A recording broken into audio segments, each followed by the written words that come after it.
Magbalat ako nito guys ng upo. Upo matawag nito ano. Ang ano ko guys pang sahog ay pork. Yan yung sahog ko. Para masarap. Ano ba itong ano ko guys? Filler ay hindi na siya pumapwesto. Ayan guys, so isang piraso. Sarapan to guys. Sahugan natin para mas lalong hindi na pumapwesto yung ano ko. Filler. Slicein na natin guys. Ayan. Hindi magkatugma. Tanggalin ang ano guys, ito, buto. Yan. Yung iba sinasali nila eh. Ang pag pa, malambot. Malambot pa yung buto.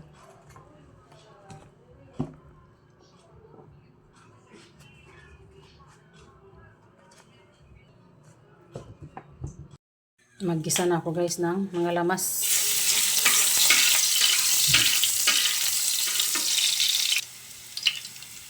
Bawang yan guys. At tsaka sibuyas.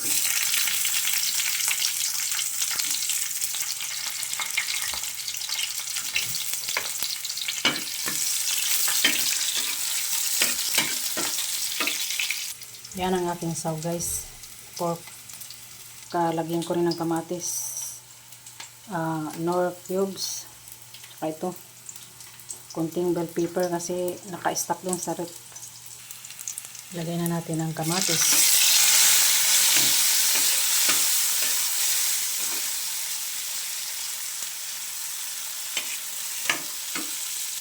Sahog ko na rin itong kunting bell pepper.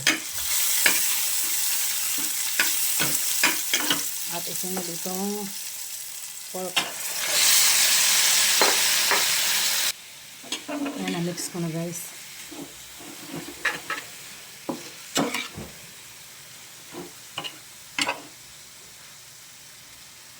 Takpan muna natin guys. Kumulo na guys. Lagyan natin ng cubes.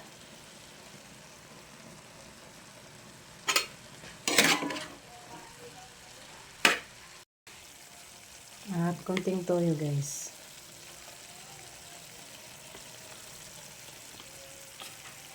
Pampalasa. Ayan, kumukulo na guys. Lagyan natin ng sabaw para lumambot yung karne.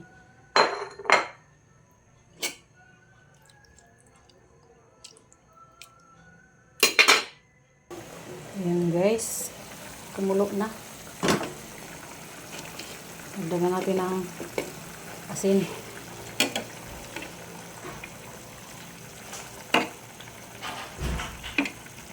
Malambot na yan guys. Ang karne. Habang pinapalambot pa guys, ito ihalo ko na itong aking upo.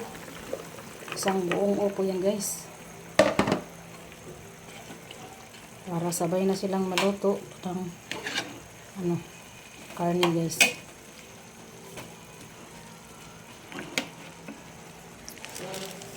Dagdagan natin ang panimpla na Ajinomoto. Ayan.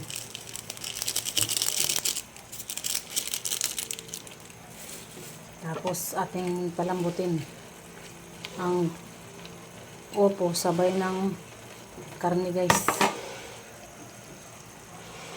Takpan muna natin.